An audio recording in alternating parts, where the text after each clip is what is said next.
All right. How's it, everybody? Looks like we've got some folks hanging out in the Chatterbox area. Hey, Vanilla Coke Pepsi. How's it going on? And hey, Rick, good to see you. Well, it looks like we do. Exactly, Rick. Rick coming in with the daily tech check. We are at a 1080 source, but you are able to. Oh, no. I have an echo. I know why I have an echo. I did something. I clicked the wrong click. I thought I had it all figured out. Isn't that always the case? Just when you think you have it all figured out, everything goes echoey. So, hey, Poppy Shaney, good to see you. Thank you so much for continuing to subscribe.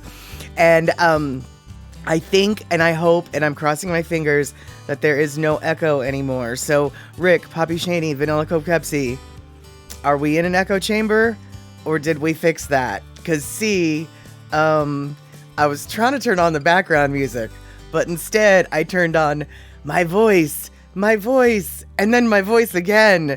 So I'm thinking we aren't echoing anymore. It looks like good. Vanilla Coke Pepsi, expert ears telling us what is going on today. All right, I'm glad to see you guys here on April 20th. That is right. It is 420. We're going to talk a little bit about that. But before we talk about the annual holiday that it is today, why don't we get this party started?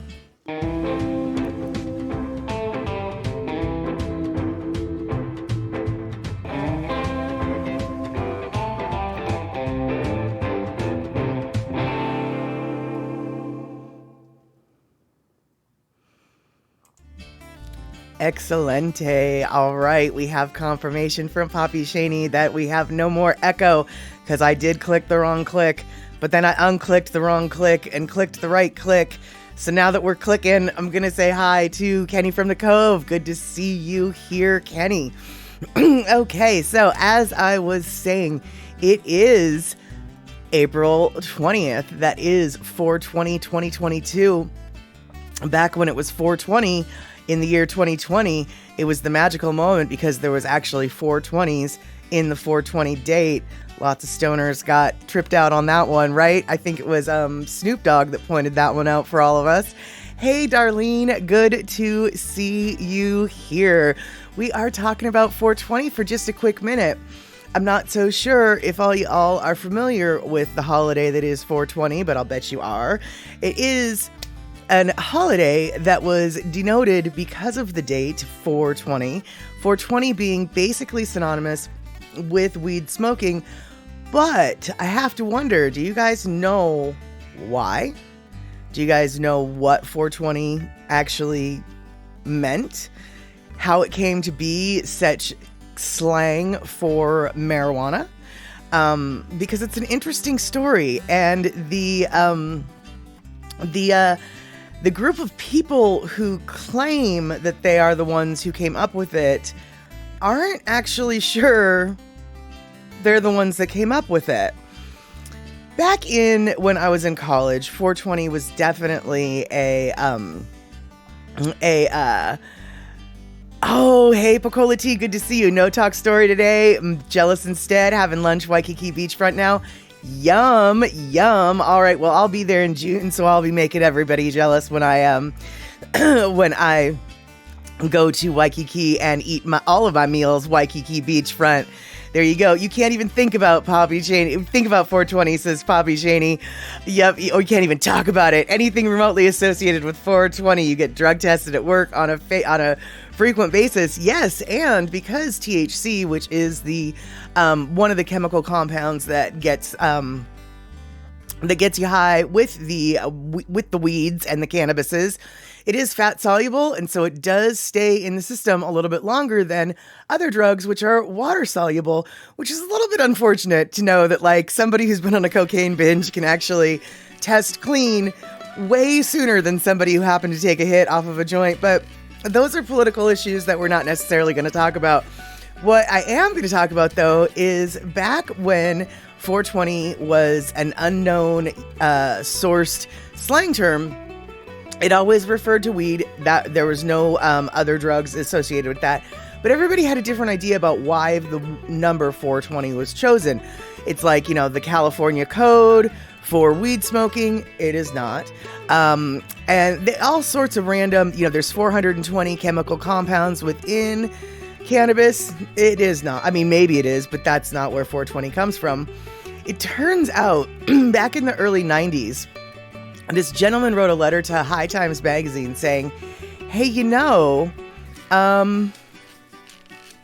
I think me and my high school friends accidentally started the 420 trend. And here's why I think this.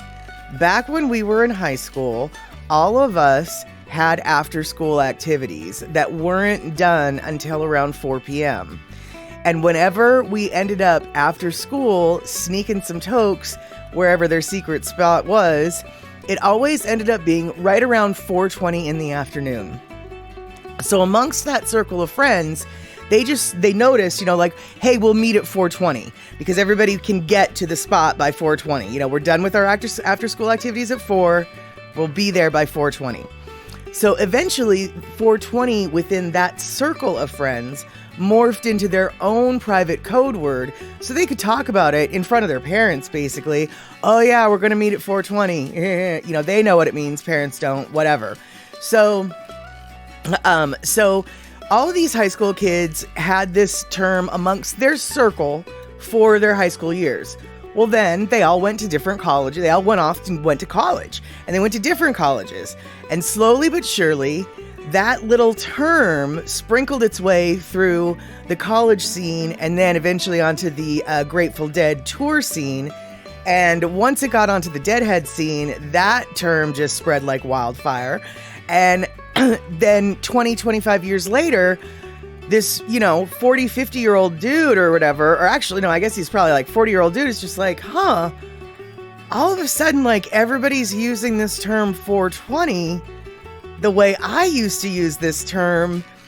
And so he started thinking about it, and so he wrote this letter to High Times saying, look, man, I'm not taking claim for this, but this might be the origin of it. And so far, nobody has argued it, and basically, that is the accepted origin story for the term 420. And then, of course, April being the 4th month, 20th day, lo and behold, suddenly April 20th turns into this international stoner holiday or whatever. And so, Darlene, that's what you thought, how it came about, but everybody did their own thing at their time, and that was the most convenient. Right, exactly. But before that story came out, I can't tell you how many people insisted, oh no, it's the criminal code number for the California criminal code number for weed smoking in progress or whatever, which frankly, I don't really think there is a code for that. But, back in the 80s and the 90s, when there was a serious war on drugs, perhaps there was a police code, breaker, or no, that's not what police people do. That's truckers. Attention Unit 54, code 420 in progress at 3rd and Main. I mean, right? I don't know. But it isn't that. It isn't that. And like I said, there might be 420 chemical compounds in cannabis. I don't think there is. There's probably more. But that was also another hypothesis amongst the stoners. And so was always in Wise Old High School. Okay, I don't know what that okay. Shock. All right, now I know what you're trying to say. Wow. I was always old in high school. So I'm not sure what you mean by that. What? That you just didn't partake in the 420? Lots of people in high school did not partake in the 420. That was pretty standard, I think. Now, when I was in high school, I did, but that's a different story entirely. Do as I say, not as I do, kiddos. Not as I do, kiddos. But in order to celebrate, yeah, exactly, Kenny from the Cove, 1 Adam 12, 420 in progress at Hollywood and Vine. See the man. Yeah, exactly. And 420 in progress at Hollywood and Vine, like, that's probably the least of the flippin' worries at Hollywood and Vine, right? Come on. So, okay, Shock, you were answering Darlene's question, who was young in high school. Got it. Rick, 420, way after me, never did any in your high school days. Well, good for you, Rick, good for you.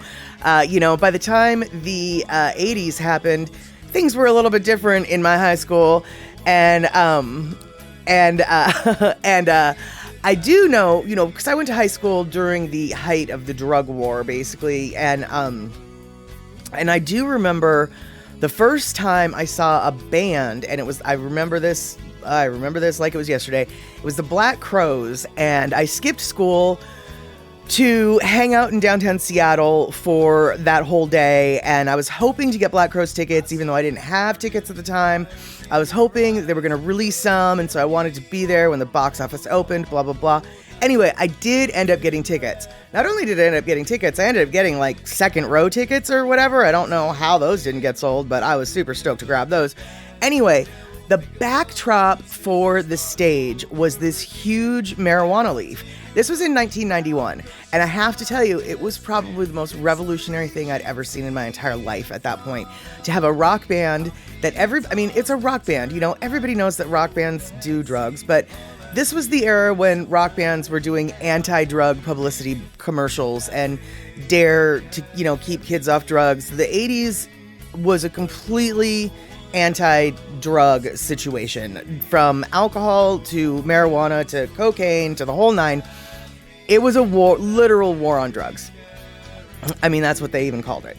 And so to have like this band admit that they were smoking weed like on their tour bus or whatever, to see this backdrop of just the simple marijuana leaf, I couldn't believe it. It was the most revolutionary thing I'd ever seen in my life. And so the Black Crowes literally blew my flippin' mind with that show for a couple reasons. First off, if you ever have a chance to see the Black Crowes, please do. Very excellent band. But also the backdrop, really, it was the first thing that just, that was revolutionary. Hey, Ann Ware, good to see you. I am talking a little bit about the holiday that we've got today within the Stonerverse, that is 420, the origins for the term, and a little bit of a walk down memory lane when I actually saw a rock band openly admitting that they were okay with marijuana, which at the time was flippin' unheard of. Vanilla Coke Pepsi, you've only seen one live concert, and that was the Shawn Mendes, and it was torture. Well, I don't know who Shawn Mendes is, although the name really, really is ringing a bell. So I'm kind of embarrassed to admit that I don't know who he is, but I don't. But I'll tell you what, depending upon, I figured he was a Canadian pop singer, but like, I feel like I've seen him in my head. Like, I feel like, telling me he sang Stitches doesn't help. I'd need to hear this. I'd need to hear it, but I'm 99% sure I feel like I have a vague idea of who the heck this guy is. Anyway, my best guess is you saw him in a very large venue. And I will tell you what, dude, seeing shows in super large venues, more often than not, always suck. So don't let that experience that you had taint you for future musical performances. Musical performances, to be at some of their most magical, usually need to take place in a smaller venue. That being said, I did have a transcendent experience at a rock show once that was a big arena rock show, and oddly enough, it was a Black Crowes show. Huge fan of the Black Crowes, not gonna lie. So you can get good shows in big venues, but it's very, very rare. So next time you go, maybe see if you can go see your peeps in a small venue, and you'll probably enjoy it a lot more. And Vanilla Coke Pepsi, oh my Lord, you're singing my song, my friend. It just sucks because nowadays all live concerts are so expensive. And Darlene, speaking of music, Molly, have you had the chance to check out the Mongolian group we talked about, The Who? not the HW, no, not the WHO, but the HU, you know, the WHO. And no, I didn't. In fact, gall dung it, I knew that there was something I have had hanging over my head since Sunday. Like, you need to remember to do this. You need to remember to do this. And I knew there was something I needed to remember to do, but I couldn't remember what it was. And what that was to go find the clips that I thought were emailed to me or then look them up on YouTube. So no, I did not check it out yet. I have written it down now though, so the chances of me checking it out are a little bit higher. Thank you so much, because I was going to do a reaction video to that today. I mean, like, it was going to be part of the flippin' show, but, you know, whatever, dude. Yeah. And Kenny from the Cove, I honestly don't remember how we secretly referred to partaking when I was in high school, 81 to 85. I do remember many times in the following years burning days off to celebrate 420. Exactly, 420 has turned into a bit of a stoner holiday. Now, I'm not suggesting that Kenny from the Cove is a stoner. He may or may not be admitting that he currently or previously was, but it sounds like maybe at one point in his life he might have. And yes, Statter did lose her notes. I didn't lose them. I just didn't take them very well, apparently. So, and Darlene, yes, I have been pretty busy lately. Thank you for being so understanding. Monday was the tax deadline for the USA, the federal tax deadline. Some of the states had it extended, but luckily we're not in any of those states, or I'm not in any of those states, so I didn't have to worry about that. And yesterday was a day off. Pretty much slept the whole day, although I did get some footage that I was intending to try to show today, but that didn't happen at all. So, because I had to go back to work today, so I was catching up on stuff that happened yesterday. We closed the office the day after the tax deadline, but our clients completely forget that, even though we've been doing it for the past 20 some odd years. So inevitably, the day after taxes is when we get all of these emails from our clients who are like, I didn't want to ask you this during your busy season, but now that it's over, and it's like, well, that's great, but the office is closed today, so we're not answering that email until the next day. And the next day is today, so I've been actually kind of busy, even though I shouldn't be, but here I am, working to have a roof and stuff. But I did want to, let's see here. And all right, cool. We do have, just checking my mixer here. And let's see here. Kenny from the Cove. Am I a practicing stoner? I'll never tell. Am I pro weed? You betcha. Exactly. Yes. And Vanilla Coke Cup, so you just found out you can get a 4-bedroom home for less than $500,000 in Wyoming. See y'all. I'm heading to Wyoming. Okay, yeah. You and the 4 other people that are in Wyoming will be enjoying your life in Wyoming. And I hope you like Mormons, and I hope you are a Mormon. There's lots of Mormons in Wyoming. Yeah, Wyoming. Okay, you do that, dude. You do you, boo. I think you better check out Wyoming before you sign up for Wyoming, just saying. Oh, Vanilla Coke Pepsi. Yeah, you're going to hold the other Wyoming people hostage and become their king. Good luck with that. They're probably better armed than you are. Just saying. And I don't really know how many Catholics there are in Wyoming, my friend. I'm sure there's 1 or 2, but you will definitely be in the minority there. So, yeah, I think you better check out Wyoming before you go spending less than $500,000 on a 4-bedroom house. Absolutely.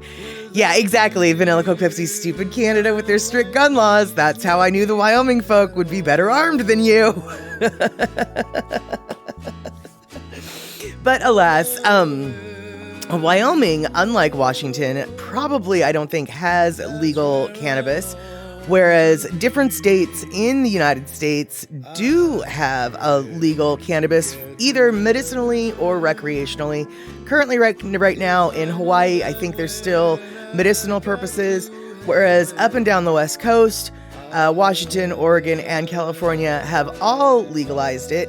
And so when you go to the weed store, you end up buying things that are in actual sealed bags with like, let's see if I can do this. I'm not trying to show off what's in the bag, but see, it's got like barcodes and everything, totally sealed. So you can't, so they know if you have opened, you're not allowed to open on the premises, and you're not allowed to have it open container or an open bag in your car. So they know, once the seal has been completely, it's just like vacuum packed like dog treats or whatever. Once you break that seal, the air comes in, things start to degrade, and so there you have it. Yeah. And let's see here. Vanilla Coke. If you move to Wyoming, you can become armed because you will be an American citizen.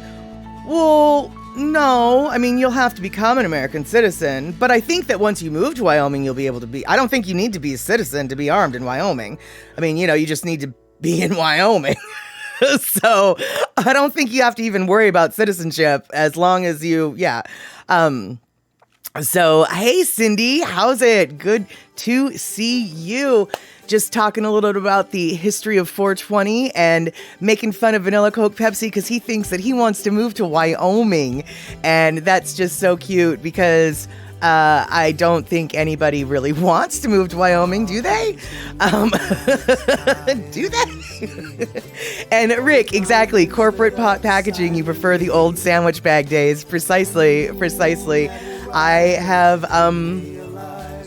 I've packaged many a sandwich bag in my day there, Rick. Let me just tell ya. So, but no need for me to be packing any kind of sandwich bags for me because, alas, it is legal. And despite the fact that in a previous life, it ruined my income stream, I did vote for it to become legal. And I am super happy that it is legal. And we've got a nice little weed district in my community. I've got a little video here that I made of my weed district. And so I would like to share it with you right here, right now.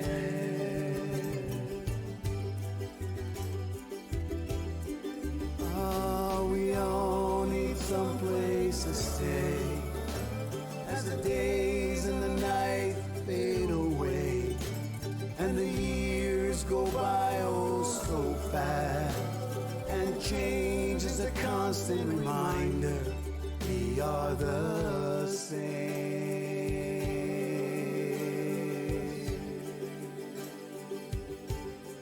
We are the same.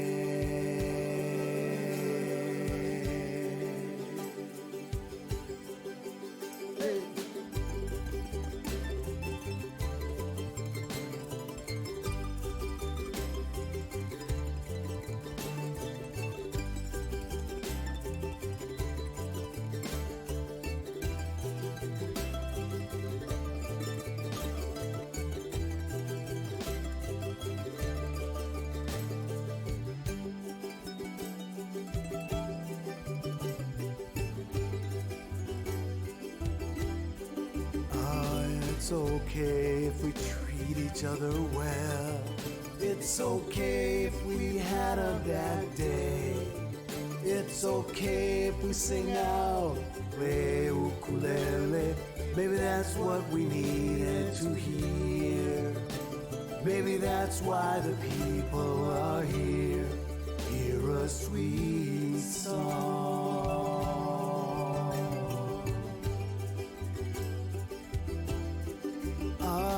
We all need some place to stay as the days and the nights fade away and the years go by oh so fast, and change is a constant reminder we are the same.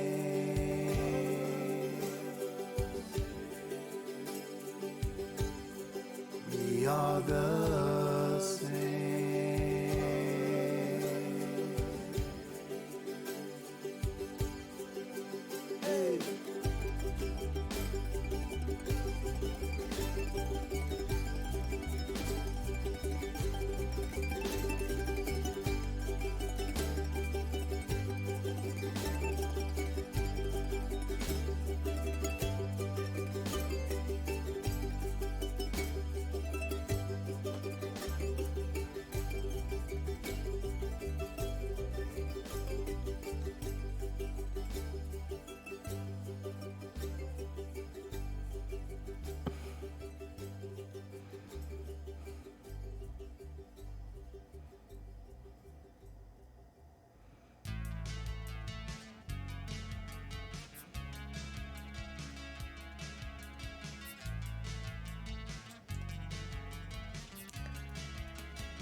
All right, well, what do you know?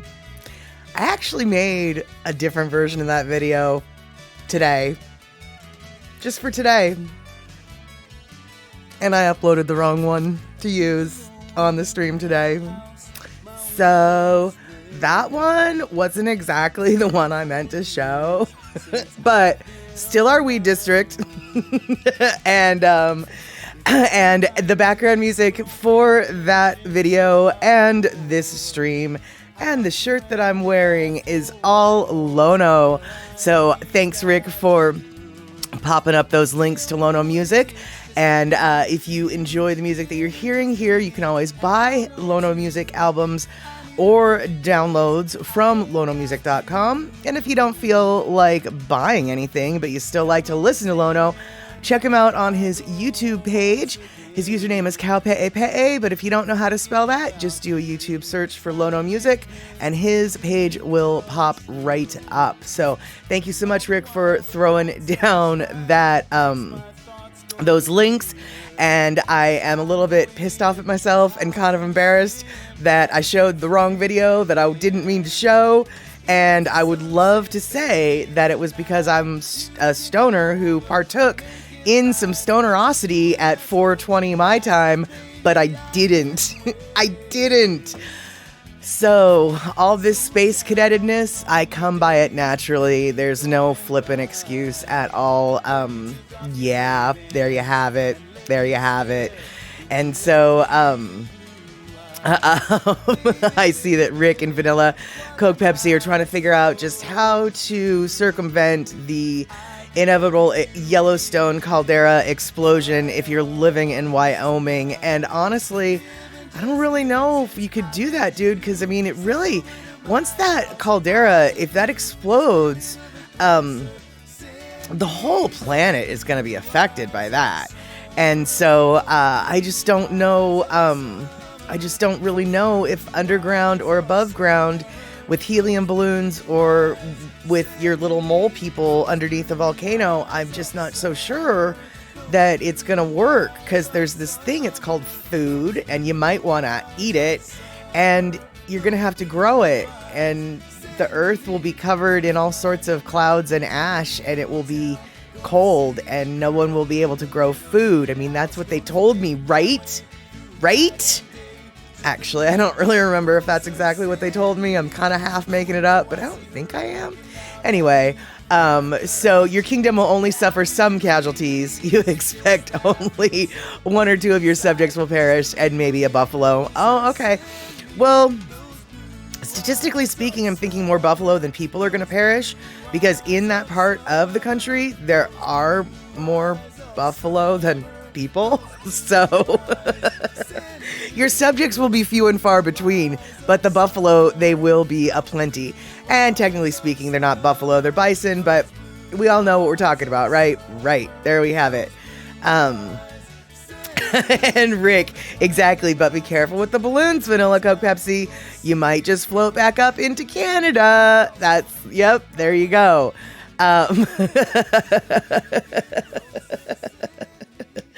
Yeah, with the wrong wind current, you just might fly north and end up right back where you started from, my friend. Right back where you started from. All right, so, honestly, you know, you've suffered too much in Canada. Oh, friend. I think there's suffering everywhere, child. You can't run from the suffering. You have to face it. You have to, conquer that suffering that's within you. You can't run away from it. Just trust me on that one, my friend. There's a couple things in life that you learn as you get older, and that, I think, is one of them that all us old farts on this stream can agree with. You can't run away from it. You got to deal with it. And Vanilla Coke Pepsi, that's why you're going to go to the American South, where everyone is nice to each other and guns are legal, and Waffle House. Does anyone want to tackle this?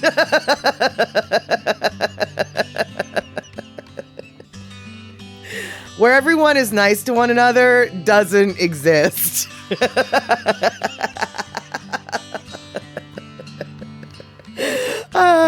Yeah, exactly. There you have it. Well, yeah, Southern hospitality is, I know, right, Kenny? Yeah, you're not touching that one, right? Southern hospitality is its own thing, though. See, Southern hospitality isn't necessarily always nice. All right. So here's the deal. Now, this, I feel like I need to tell you this because you might be under a very different impression. When you go, and anybody who has experience with the South, tell me that, yeah, I figured you're joking, but still, okay, Cindy brings up a point. That vanilla Coke Pepsi has a point because people are nice there. Otherwise, out comes the guns. The gun comes out. True. But this is one thing that I don't know if you know this or not, vanilla Coke Pepsi, because not everybody from the North knows this. But if someone ever says to you, "Oh, bless your heart,"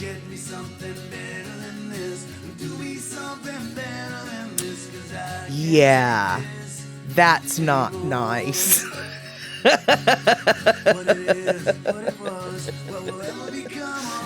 Oh, bless your heart is probably the meanest thing a Southerner can tell you, especially when it's a little granny who's just, yep, exactly.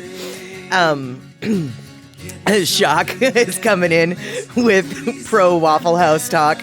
The Waffle House side of bacon is in fact a thing of beauty. Okay. I don't have Waffle Houses here, so I'll take your word for it, because I will tell you this, dude. As far as I'm concerned, there is no such thing as enough bacon.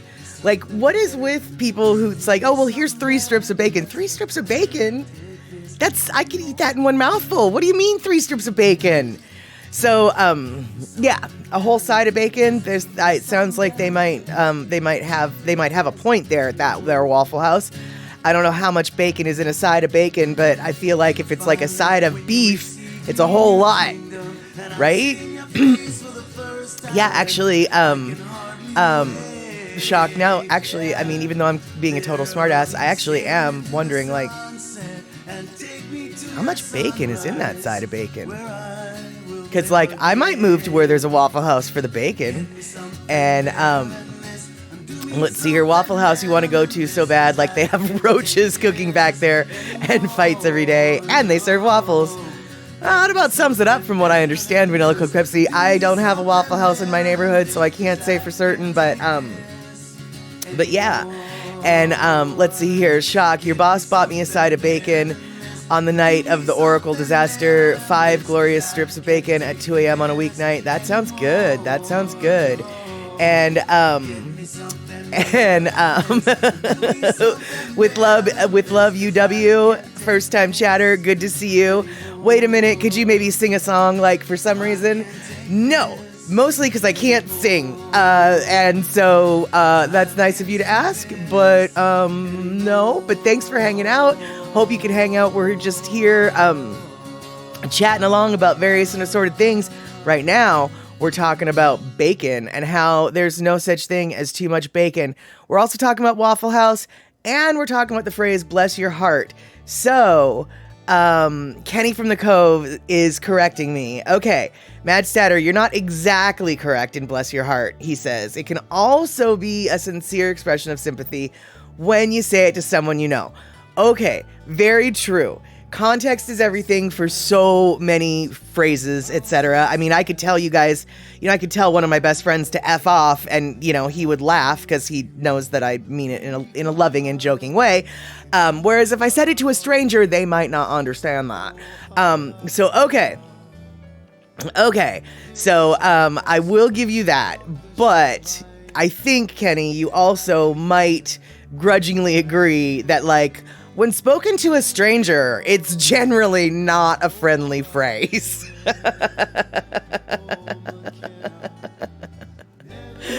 And vanilla Coke Pepsi, you've met Southerners who can smell when it's going to rain.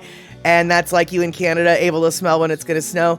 Oh, that makes sense, actually. And to tell you the truth, I know what you're talking about with the snow smell.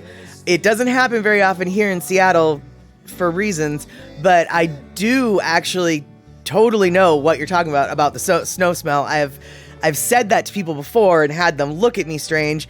And then I say, well, what? Can't you tell by looking at the sky? Because there's also what I call a snow sky that we get around here, and I can tell. But apparently only my eyes can see the snow sky and only my nose can smell the snow. So yeah, I totally know what you're talking about with the whole snow smell. And with the rain, I can sometimes smell when it's going to rain here, but generally it's always so wet already that it's kind of hard to smell the petrichor. Yes, Vanilla Coke Pepsi, it is a weird superpower that we have. I have another weird superpower. I break watches. I cannot wear a watch on my wrist. It will not keep time. And when I take the watch off of my wrist and give it a couple weeks to like rest, it will reset itself to the proper time and continue working. And my mom and my sister have the same problem. I don't know. And, Shock, you can make your I'm assuming you mean Sensei Kevin laugh just by gazing at him. Well, yeah, I can appreciate that. I can definitely appreciate that. Kenny from the Cove, wind through the rain clouds blowing towards me is how you can smell when it's going to rain. Okay, yeah, so Kenny's got the little superpower too. Kenny, though, being from Texas, kind of sort of from the South, and so that makes sense that Southerners can smell it when it's going to rain. And let's see here. I don't know what Cindy Krause is talking about, but Darlene is admitting that she likes bacon too, and a pound or package of bacon at this house is gone quickly. Dude, a pound of bacon, seriously, in my house? Like, that's 2 servings, and that's like 1 person. I know, I'm a larger than the average bear, so I suppose we shouldn't use my servings as an example. But if I'm going to eat bacon, I'm going to eat bacon, right? And let's see here. Cindy Krause, around these parts, we have earthquake weather. Interesting. Hot, dry for weeks, and no wind. Really? Okay, now I'm not, like, I have so many questions, Cindy. First off, I'm not arguing that doesn't exist, but explain to me, I don't understand, what would the weather have to do with an earthquake, and how, like,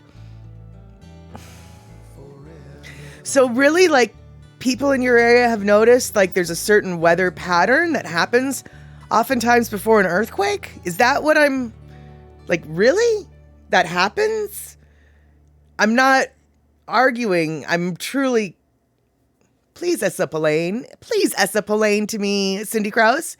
And Shock, Sunday is bacon day. Bacon is the meal. Okay. I mean, okay. Now, when you say bacon, do you just mean like pork belly bacon? Do you mean back bacon, like Canadian bacon? All types of bacons? No matter how you answer the question, it's the right answer. I'm all for Sunday Bacon Day. I'm just curious what Bacon Day means to you. So let's see here. Kenny from the Cove. Before we get any type of precipitation or a significant rise in humidity, my joints will alert me well ahead of time. Dude, I have a metal plate in my ankle, and I will tell you this much. It is, yeah, when the weather changes, it's amazing how your internals can feel the barometric pressure dropping or rising. Whoo, boy howdy. Yeah, I have woken up in the middle of the night, literally screaming in pain from my bones, the metal on bone sensation when the weather gets, it is usually, now that I think about it, it's a humidity thing. It's when the weather gets colder and wetter as opposed to the warmer and drier. Yeah. Boy, oh boy. And Rick, you're right. Bacon is really low carb. Unless, of course, you like glaze it in maple syrup, which, while delicious, does up the carb count. And Vanilla Coke Pepsi wants apple pancakes now. And Shock, so it's streaky bacon, applewood smoked bacon. Excellent. That sounds delicious. Sign me up. Yeah. Sign me up. There we have it. Well, I think I made it clear. I enjoy bacon. Bacon is tasty.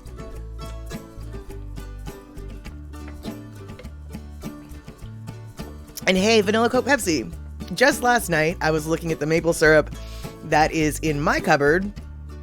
And even though I bought it at Trader Joe's, and I said a while back when we were having this conversation that I thought it was probably from Vermont, it actually is a product of Canada. So I think Trader Joe's has tapped into the strategic reserves of the Canadian maple syrup market or something, because that is what Trader Joe's is selling, is Canadian maple syrup. So you may be happy to learn that my maple syrup just might be up to your standards. Maybe. Just saying. And so Cindy's coming in with an explanation. All right, old farmer guy told me, when it's blistering hot for weeks on end and the wind quits blowing, watch out. The ground gets cracks and now you know earthquake weather. Okay. Let's see here. Kenny from the Cove. And then there's those days when Bacon Sunday falls on 420. Joy! That won't be for a couple years now, I don't think, Kenny. But yeah, there you go. I'm not so sure that'll really matter to Shock because, I'm not so sure Shock partakes in the 420. And we already know that she partakes in the bacons. So there you have it. And yeah, I know. I'm curious, Rick. Exactly. I'm curious, if this is just. So Rick is asking, did you ever connect an earthquake prediction with an earthquake, like an actual earthquake? And I'm kind of curious too, because I get how I can see the logic that when the ground cracks, when the ground dehydrates so much that it starts to crack, I can see why that seems like there might have been an earthquake, or it's really, I don't know. I'm just curious. Is it really something that has been connected, or is it just what the farmers say? And to be clear, just because it's just what the farmers say doesn't mean there's not an element of truth to it. I'm just curious, though, if an actual earthquake has ever been associated with earthquake weather, like Rick is asking.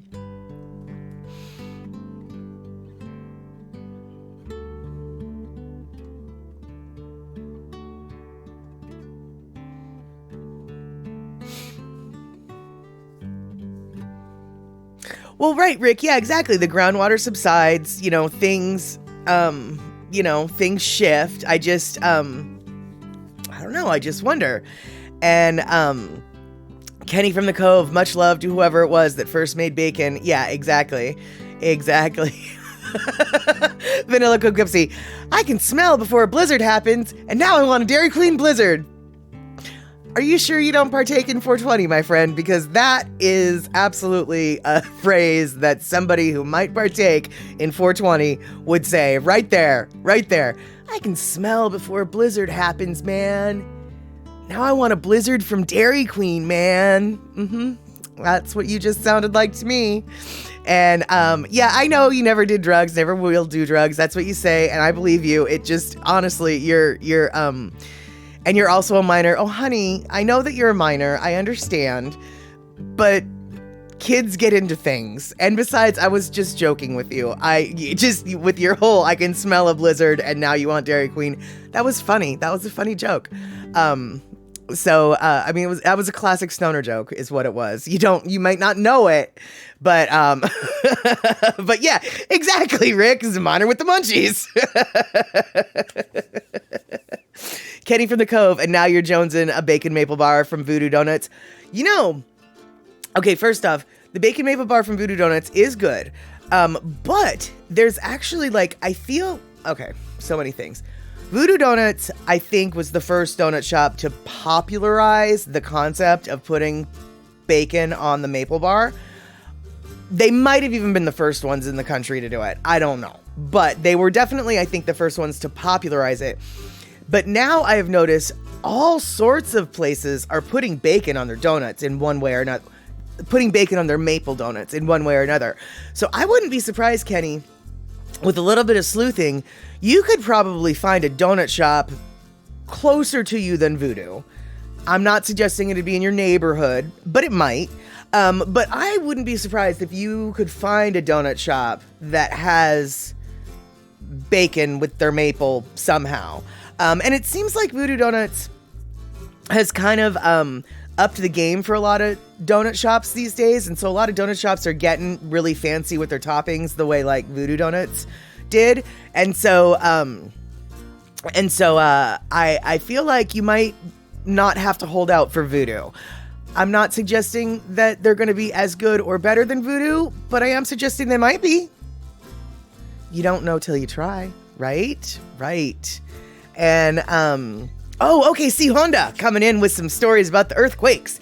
C Honda, I have 2 stories. Before 86 LA Whittier quake, my young friend said, look at all the ants moving their stuff. And then we had the quake. It was so hot then, too. Interesting. Oh, see, now, honestly, the ants, like, that is, because the animals always know, you know? Before we had a really big earthquake in the Puget Sound area, I don't know, 2000 and something, in the early 2000s. It was a big earthquake. The building that I worked in actually was the oldest building on the block, and it was brick, and it completely fell. It collapsed on itself. It was a huge earthquake, felt throughout the Puget Sound. Anyway, right before that earthquake happened, my friend down in Olympia noticed that his iguana, who is normally always up in his perch, was down on the bottom of his cage. And he was just like, why are you down on the bottom? And so he lifted the iguana up to put him back in his perch, and the iguana freaked out, ended up kind of getting into a tussle with my friend. And then boom, lo and behold, in the middle of the tussle, the earthquake started to happen. And so he was like, oh, wow, man, my iguana knew probably. So put the iguana back down and said sorry. And then he went and stood in a doorway, I think. So the ants, the ants, that doesn't surprise me at all. Hey, Gil Soto, good to see you. We are talking about, we're talking about random stuff. Talking about earthquakes. We're talking about 420, sorta. We're talking about whether the animals know about earthquakes. We're talking about the weather. Can you smell the snow? Is there really such thing as earthquake weather? So we're talking about a bunch of stuff. So if you've got stories about smelling the snow or earthquake weather or whatever, chime on in, because that's what we're talking about. And now, C Honda, second part of the story. My friend raised in Guatemala remembers seeing a fog of dust in the horizon, and then the real quake started. Oh, right. I wonder because maybe it was vibrating and okay. And let's see here. Cindy Krause coming in with reality, which is the earth shakes all the time. Has to jolt pretty good to feel it. You live near Parkfield, where the San Andreas Fault has a jog and gets hung up. It lets loose often, so never gets huge. But on the west side, they get huge ones. Last one set off the hot springs in Paso. San Simeon earthquake knocked out the bridge here in San Miguel. Away from both sides. Wow, yeah, yikes. So let's see here.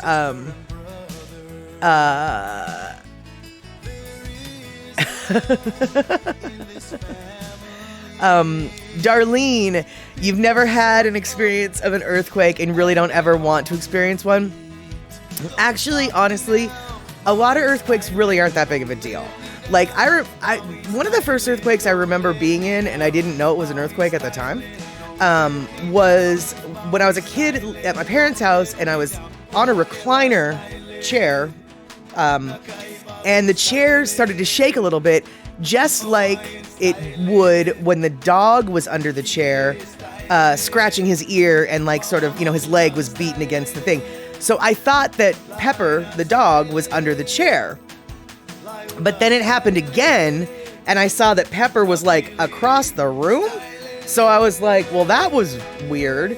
And then, but didn't think anything of it. And then later on that night, my parents, the news had said that there was an earthquake, blah, blah, blah, at a certain time. And I was like, oh, that's what I just felt. So really, it sometimes can just be as simple as if the dog is scratching his ear under your chair. Other times, it's a little bit more intense. Yeah. Yeah. And let's see here. Oh, yeah. And Gil, we're also talking about important things like maple syrup and bacon. So Kenny's saying a maple glazed long john with whole strips of crispy bacon on it, like they do at Voodoo, is the standard by which I would judge any bacon maple donut. That said, any bacon maple donut I can get will be just fine. See, exactly. You have standards, but it sounds like your world for bacon donuts is similar to mine, which is for pizza, which is there's no such thing as bad pizza, only better pizza. There's no such thing as a bad bacon maple donut, only a better bacon maple donut. And let's see here, Vanilla Coke Pepsi. Earthquakes and tornadoes and hurricanes don't happen here, just blizzards. Don't be surprised, actually. The weather is changing and tornadoes might not happen very often, but they might show up. Tornadoes have been known to be created in some very odd places. I've even experienced a tornado or two in the Seattle area. Super tiny, but they do happen. They're freak occurrences, but they do happen. So with climate change, I wouldn't be surprised if a freak tornado vaguely came through your neck of the woods one day. I mean, I'm not cursing it on you, and I hope it doesn't, but tornadoes happen in weird places that you would not think they should happen. So, yeah, let's see here. So Vanilla Coke Pepsi, I've seen pizza with cauliflower, broccoli, and Kraft dinner. There is such thing as a bad pizza. Well, that's just not pizza at all, dude. That's just awful. And where? Exactly. Glam Dolls Donuts in Minneapolis have the best bacon maple donuts ever. And the bacon maple donut craze has definitely spread throughout the land, and we're all tastier for it. Well, we're not tastier for it, but we're thankful for that tasty treat spreading throughout the land. How about that? And so Cindy Krause, the earthquake up in San Francisco that hurt the bridge in the 80s, I felt 3.5 hours to the south, 2 jolts. I was standing up and thought you stood too fast. Happened again, so nope. That reminds me of another story, exact same earthquake. The San Francisco one in the 80s, the Candlestick Park one or whatever. Like, it was the one in the 80s. It was the one that took place during the World Series, while the World Series was happening. And anyway, my friend who was in San Francisco at the time, the earthquake she hadn't comprehended the earthquake yet. So the earthquake is like starting, right? And I can't remember if she was on the street or if she was in a car. I think she was in a car. Anyway, she noticed that all of the storefronts, their windows were bending. She noticed that the glass in the windows were bending. And her first thought, because this is how your brain works, is, well, that's weird. It's not very windy today. She's thinking the wind is what's making it bendy. And then boom, the earthquake hit. And she was just like, oh, that wasn't wind. That was, oh. And let's see here. Kenny from the Cove, a 2-pound donut from Round Rock is an acceptable substitute for a bacon makeable bar from Voodoo. Oh, I don't know, dude. 2 pounds worth of donut? That seems like a lot of donut. And Gil, I see that you are not a fan of Voodoo donuts, and I can appreciate that logic. But I have to say, and you don't have to agree with me, obviously. However, they've got this one donut. It's called the Marshall Mathers. It's a vanilla cake donut with vanilla ice cream and then M&Ms on top. Marshall Mathers is Eminem's name. So the rapper Eminem. So the donut's named after Eminem, Marshall Mathers. I actually pick all the M&Ms off of that donut, and then you're just left with a white cake donut, vanilla glazed donut is all you're left with. Holy crumb, dude. It is one of the best flippin' donuts in the world. There is something about the vanilla icing that Voodoo Donuts uses that is just delectable. And the simplicity of that M&M donut, like I said, I pick the M&Ms off. It's just the vanilla cake with the vanilla glaze.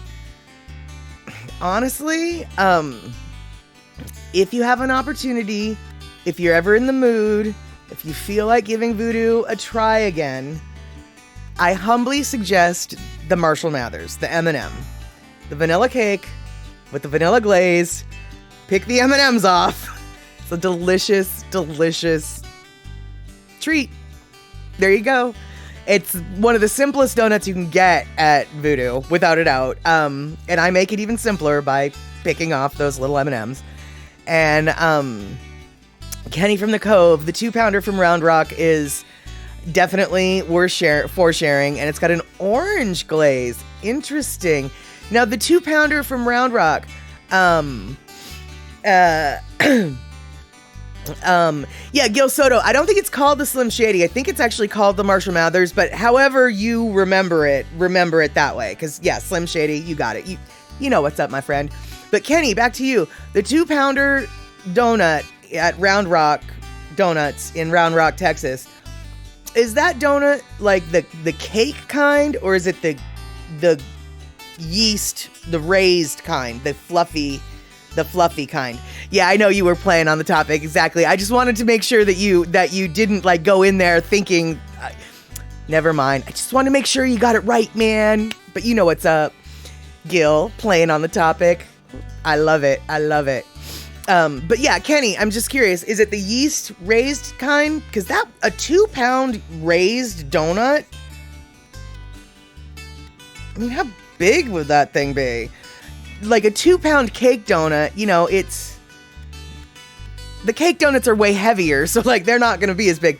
So, okay, it's a regular raised yeast donut, so it is flippin' huge then. I mean, like what is it? Like how, like is it like a foot around? I mean, do they serve it on a pizza plate? How big is it? It's one donut in a cake-sized box. Okay, all right, there you go. So yeah, I guess it's about 8 to 10 inches. And okay, all right. I like that they've got the orange glaze though instead of just the regular. Rick, exactly, 32 ounces, maybe a steak, but not a donut. Yeah, exactly. I just don't know. And see, Gil Soto, it's as big as your face kind donut. Right, but see, then I'm left to wonder, like, is the glaze to dough ratio proper? Because that's a lot of dough. And I want glaze with every bite of my donut. Right? I mean, so is there enough glaze? Do you get extra dipping glaze? I don't know. I don't know if bigger's better when it comes to donut. I mean, like I said, it's not a bad donut. I just don't know if it's a better donut. these are the important topics we tackle here at Chatter with Statter. I'm super stoked that you guys are able to hang out and tackle the topics at hand. Donuts, maple syrup, things like that. Yes, sirree.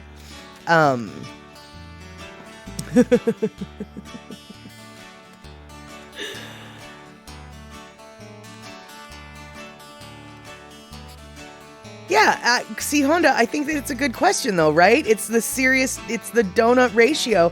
Just like with Manapua, I don't necessarily like all, up here in the States, we call it hambao, but in Hawaii, they call it Manapua.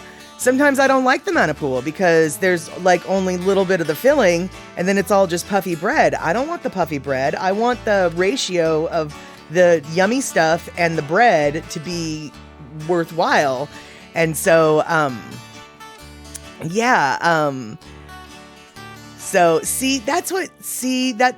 that's what I'm afraid of. Darlene coming in with probably not enough glaze to get glaze in every bite.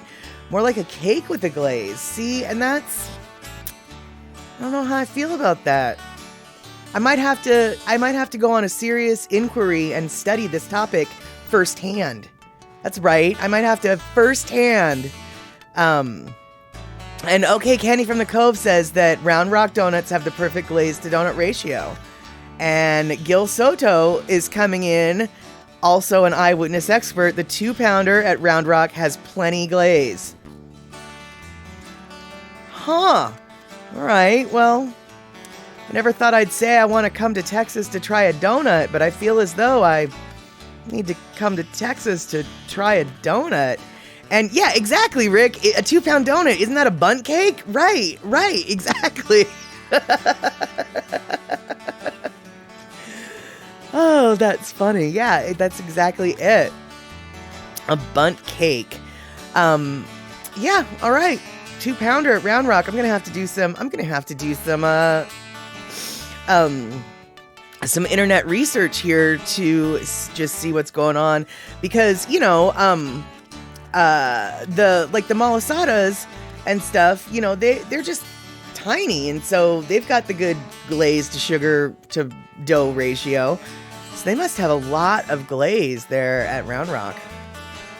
And oh, Rick, are you making fun of my notes? Because guess what, I'm taking notes right now. Got my pencil. Round Rock 2-pounder. There you go. And Gil Soto, we can then take you to Salt Lick for some barbecue. Now, see, that is a good plan, actually, to take me to the donut place first, and then cap that sugar high with some serious meat and salt, because chances are, after the barbecue, I'm not going to have any room for the donut. But after the donut, I'm probably going to be like, oh my God, I need some real food, because now that was too much sweet. So there you have it. Yeah. Round Rock Donuts, Salt Lick Barbecue. Sounds like a date. Excellent day.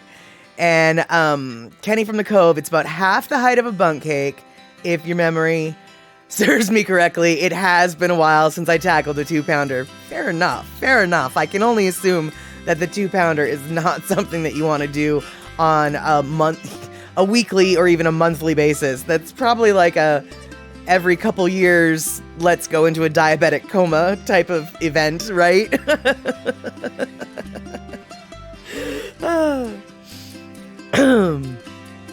So now, Gil, okay, I know, where roughly are you? It sounds like you're vaguely near Austin, but are you near Round Rock? Is Round Rock?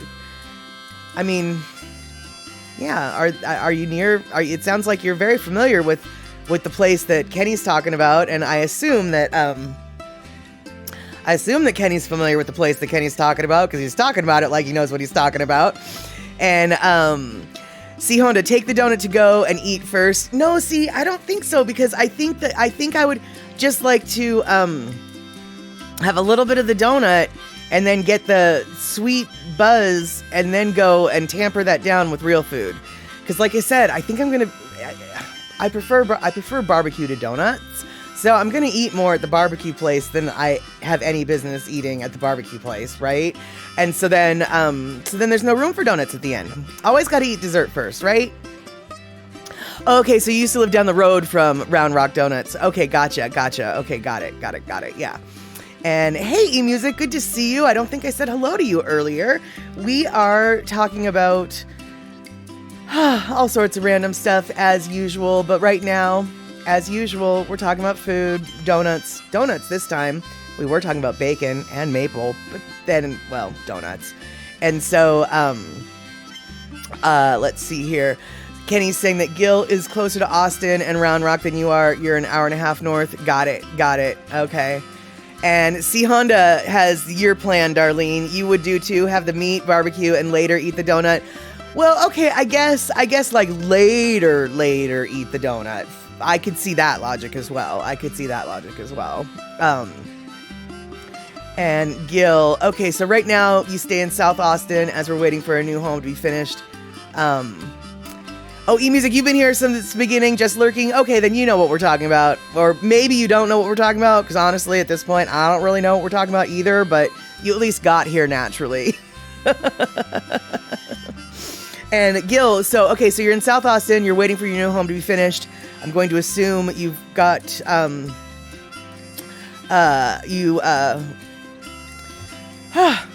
assuming that your new home is going to be someplace in Texas.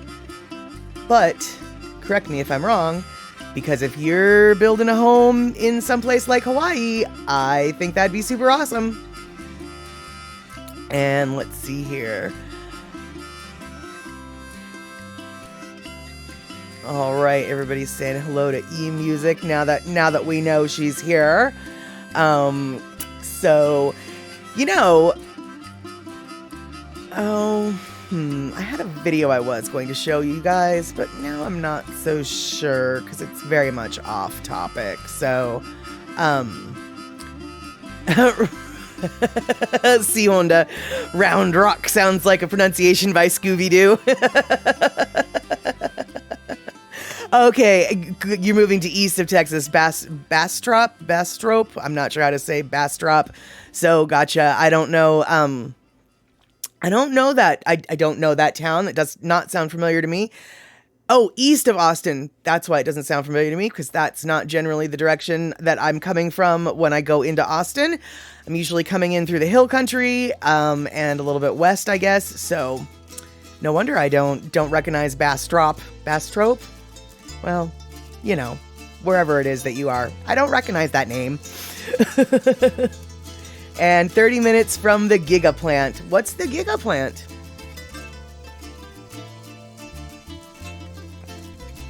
Oh, sorry, I keep scratching my nose, you guys. I feel like I have a piece of hair stuck in it, and so it's kind of driving me nuts. I'm sure you can tell because I've been out my face this whole time. And yeah, what is the Giga Plant? 30.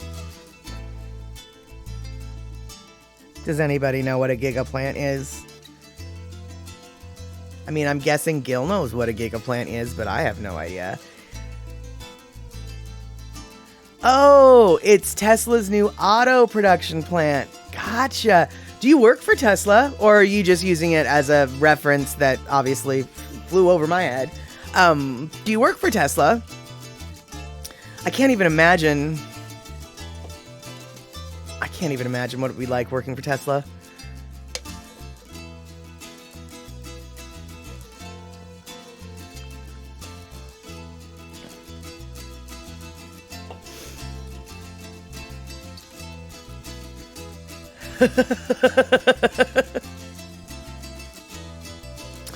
Rick, you hope I didn't catch a tax code.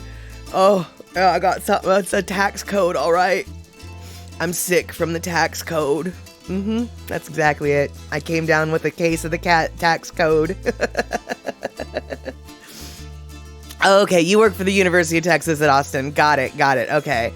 And Darlene, it's getting to be allergy season. You'll be sneezing soon, but not too bad. Yeah, you know, I was sneezing a bunch yesterday. Yesterday it was 55 degrees and sunny, and I was so hot. I couldn't wear my coat. I was just peeling layers off. Today it's 50 degrees and it's rainy and I am freezing flippin' cold. I don't understand how 5 degrees can make such a difference to such a delicate flower such as myself, I guess, or whatever. But yes, yesterday the sun was out, the sun was shining, the pollen was everywhere, and yeah, I was sneezing all over the place. So yeah, we're already in the sneezing zone. You'll catch up. You'll catch up. I mean, I guess it's great that, you know, you're not there yet, but it's not fun being here. And yeah, exactly, Kenny Field. 'Tis the season to be sneezing. That is it. That is precisely it. That is. And oh yeah, and there we go. I got the scratchy nose. Cannot help it. Cannot help. All right, so what I'm going to do, actually, is I am going to share with you one of the videos. I have 2 videos, but I think I'm only going to share with you one. Now, this particular video was produced in 2008, and it is only, I believe, at the 240p source. So the quality of the video isn't as good as what is coming out on this stream. So if the quality of this video suddenly looks like it gets a lot crummier and you're wondering, why are my settings different now? They're not. The source video is a lesser quality than this stream, but I don't care. I'm going to show it anyway. This is a video that was made by the youth of White Center back in 2008, and I am continuing to celebrate my, basically, you know, not my hometown, because I don't technically live in White Center, but White Center has been the hub of my existence in the Seattle area for the last close to 30 years, and I definitely appreciate all that White Center has to offer. It is an unknown hidden gem. It is one of the last non-gentrified areas of the Seattle area. Slowly but surely that is changing, but it still is sort of like the old school, the closest thing to old school, back in the day neighborhood vibes that you're gonna find. And that being said, I am going to start this video and share it with you.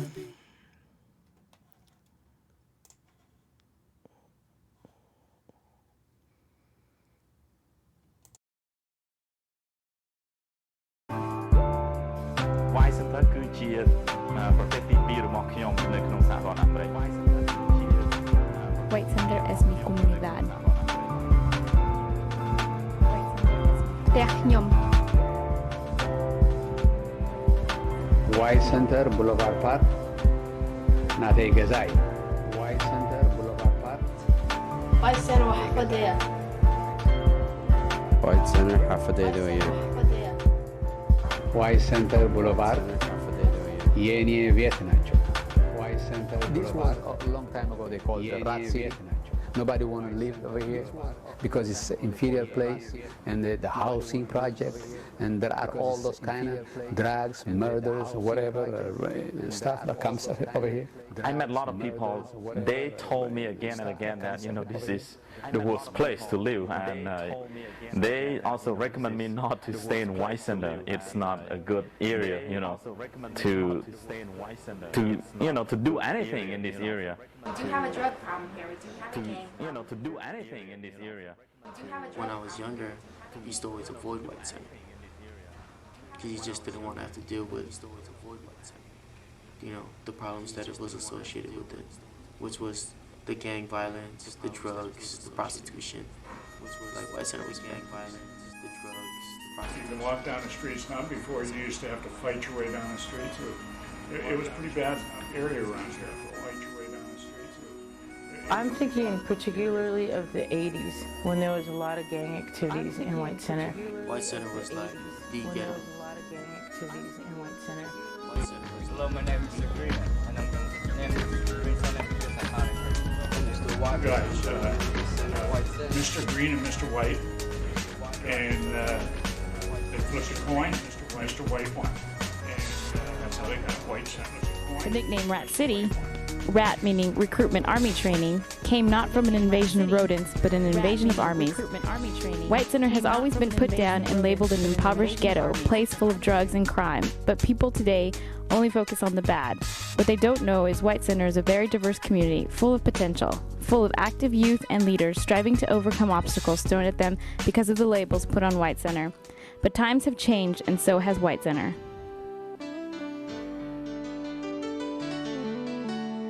We've got a tremendous sense of community. Residents and businesses and alike are very proud to be part of White Center and love to call this community home. I think you can really build on that. A tremendous sense of culture in White Center. Lots of different cultures in White Center sort of celebrating their own heritage.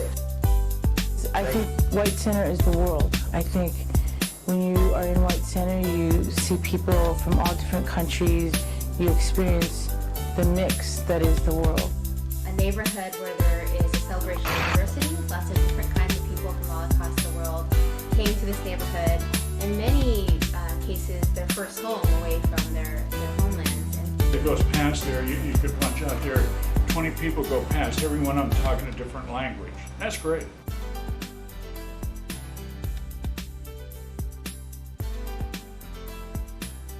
From 2000 until now, I see, changes around this neighborhood, I think White Center is a really, really interesting neighborhood. I think that there are a lot of changes that are happening, and I think they're all really good changes. I think the difference now is that there are people that will take the initiative to address those issues. I think there's this tremendous sense of potential, of the fact that people are really excited about the future of White Center is really positive. I think there's more community involvement. White Center has so many things to offer to people. I mean, ethnic businesses, the food, the proximity to downtown is like 12 minutes. The schools is changing. That's going to create good schools. You see that those are the things that family want. Man, White Center, this is a place to be. Like, there's a lot of stuff happening under the table. Like, it's kind of quiet on the top, but there's a lot of things stirring underneath. White Center, I think in the future, it's going to just be this place where everyone's going to know because of all the changes that happen, whether they be positive or negative, But I think for the most part, it's going to be a positive change in the future. In struggling, you become stronger, and I think that's what's happened here in White Center. And you don't get that unless you actually visit, and you come and you experience the neighborhood, and you visit the schools, you visit the businesses, you meet the people who work in the schools or wherever, and you'll see that spirit of White Center. And that's what I say. I say you have to come down and experience it. You can't just judge from the outside.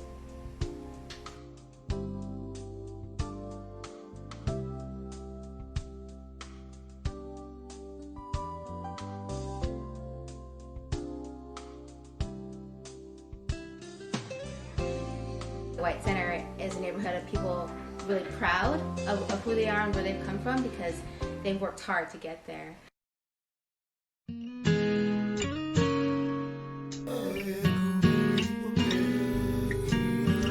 All right. Hey, welcome, Raiders. Good to see you, Terry and Pinnell and Photo Luke. And let's see who else I might have missed coming in with that raid. DJ Smook 808. And let's see, Katie's Aura, good to see you too. And I think that might be everybody in the raid who has shown face. Welcome to Chatter with Statter, that video that y'all came in on. Hey, OG Sumo Vibe, I didn't see you, but I do now. How's it, my friend? Good to see you. So, hey, let's see here. All right, so that video that we were just watching was about White Center, the neighborhood that I call and consider home, identify with the most closely. And as you can tell, White Center peeps have a lot of pride in our community. Not so white, definitely not so centered. That's the way that's been since forever. And it was thanks to this video that I found out how White Center was named. I did not realize that Mr. Green and Mr. White flipped a coin to see who got to name the area. I did know that it was an area with a family whose last name was White, and they had a large number of people in their family, but I did not realize there was an alternate Green family as well who was in the running for naming this particular area. This particular area, White Center, by the way, doesn't belong to any city. It is its own thing. It butts up against the city limits of Seattle, and it butts up against the city limits of Burien, but it is basically a city's no man land, and it is its own vibe. And it is a vibe that everyone who has experienced it knows that it's that vibe, and it is a great neighborhood. Even though it's definitely a little rough around the edges, it is a great neighborhood. Hey, Andre, good to see you, and thank you so much for the 400 biddies coming in. I'm not sure if you came in on the raid train or if you just got back from work, and so you're able to hang out now. But I'm super stoked that you're here now. And Terry in Scotland, Mr. Green Jeans, you knew him. No, it wasn't Mr. Green Jeans. It was just Mr. Green. But I just need to make sure that you might be joking or you might not. Did you really know Mr. Green Jeans from like Captain Kangaroo? Because you might have actually known Mr. Green Jeans from Captain Kangaroo.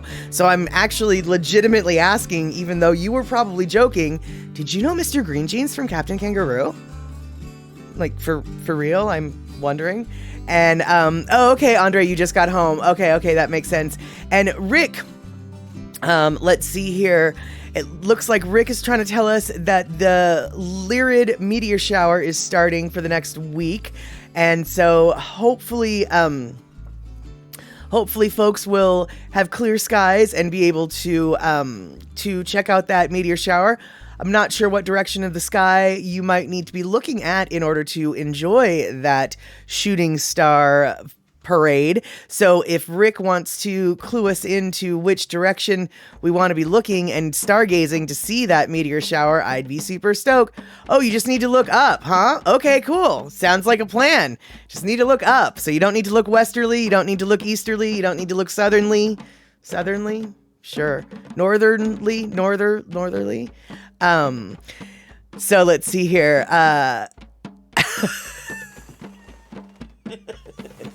Okay, so see, Honda is coming in with the secret squirrel advice, which is Terry is actually Captain Kangaroo. All right, and Terry's coming in with the reality, which is no, I didn't know him personally, but I could claim to have known him. I claim to be an excellent driver as well. All right, I see where you're going with that one. For those of you who don't know what Terry in Scotland does, he is a Twitch streamer, and you should definitely check him out.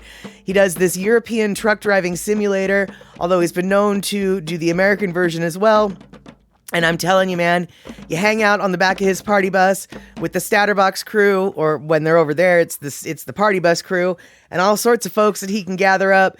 He goes running over motorcycles, getting caught up on guardrails, driving around Europe. And this particular driving simulator, I have to say, is so realistic that it really is like being in the cities that they claim to be in. And so I have decided that instead of making a trip to Europe, I'm just going to ride on Terry's bus and save a whole bunch of airfare. And then I can say I've been to Budapest. I can say I've been to Portsmouth. I can say I've been to Italy. I can say that I've been to Greece. I can say I've been to all sorts of places because I was on the back of Terry's bus. That's right. So let's see here. Andre's bumming because he got rain, so no falling stars. Plus, you live in a city, so maybe not so good.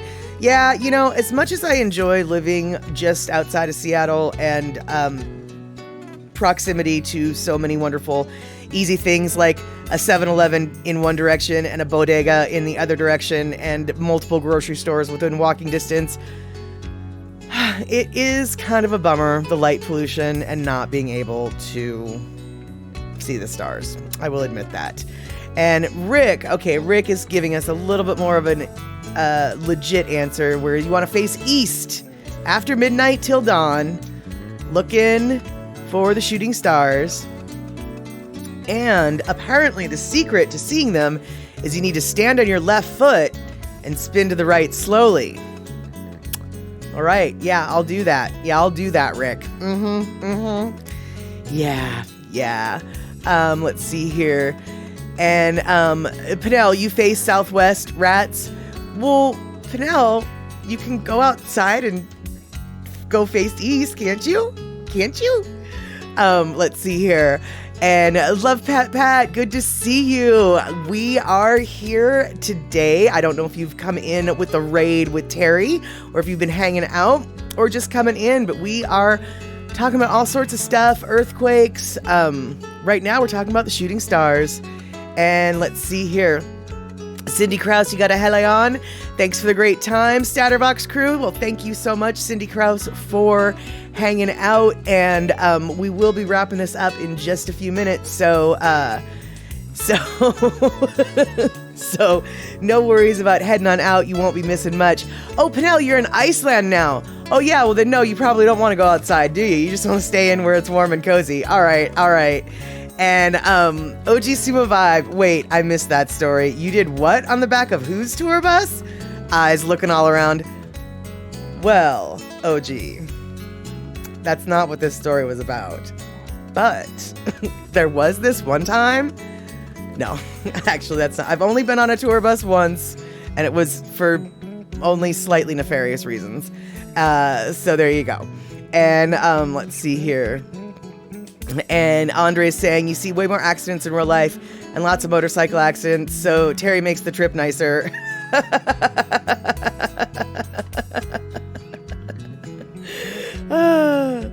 There you have it. So let's see here. Okay, Anne, and thank you for hanging out, Anne. And oh my goodness, Andre, thank you for, I think it's 700 biddies. Thank you so much. And let's see here. And OG Sumo Vibe in Bandcamp. Yeah, no, it wasn't in Bandcamp.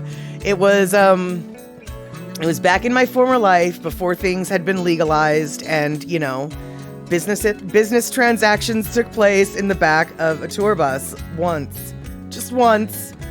But I have to say, it was a really cool tour bus. It was like all these secret codes, you know, to get into each section. I felt like I was in Star Wars. It was pretty awesome.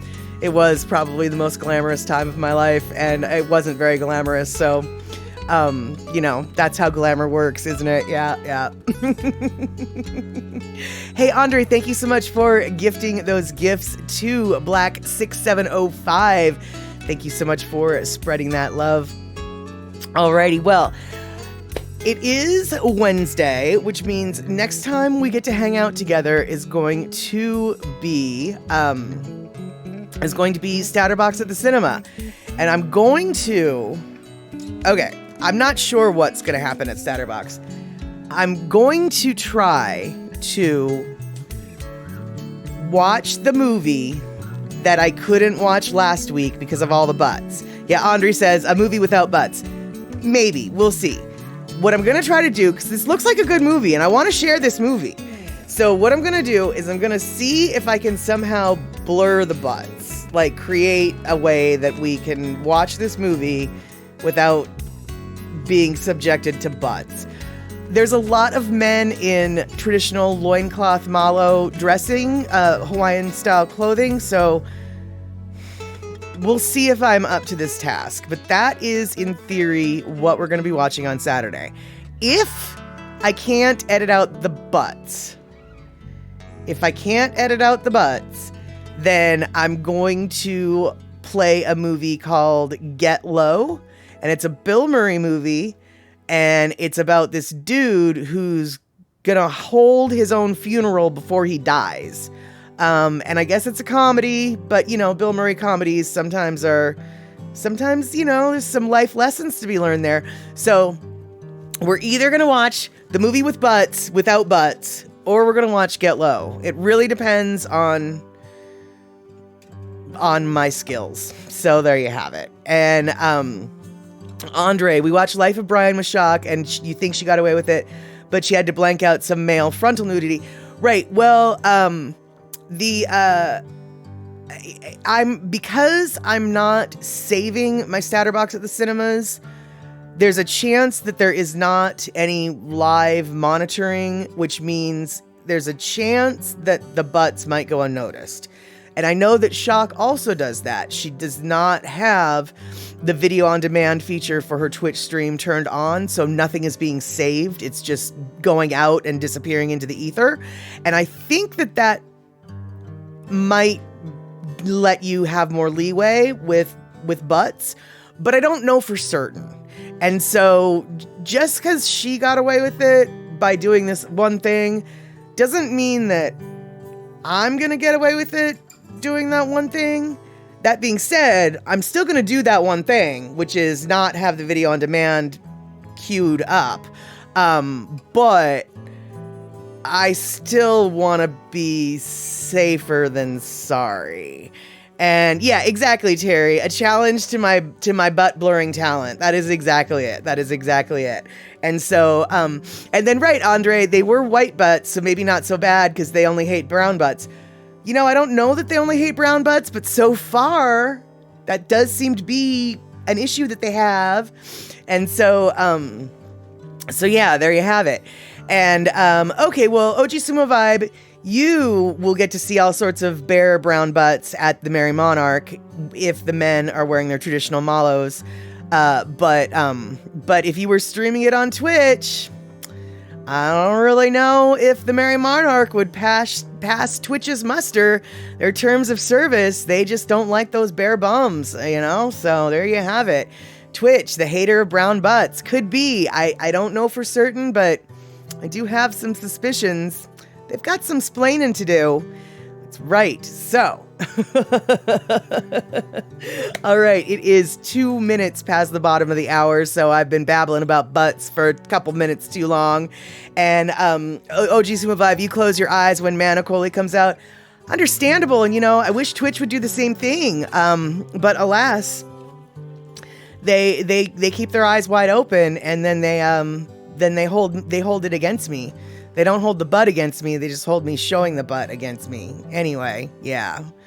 Equality for all butts. That's right, Andre. We should get equality for all butts. And I will be treating all butts equally in this video. They will all be blurred. All right, then. So that is going to wrap things up for Chatter with Statter. I want to thank everybody for gifting out the subs, all the biddies, subscribe, keeping up their subscriptions, etc., etc. And hopefully we can hang out this Saturday and not experience any butts. And if we can't hang out on Saturday, maybe we can hang out on Sunday, 5 p.m. West Coast time for Chatter with Statter, and we will carry on this conversation about bare naked booties then. All right. Thank you so much for hanging out. And thank you, Andre, for that last 400 biddies. We are good to go, I think. And so hopefully I will see you soon. Take care.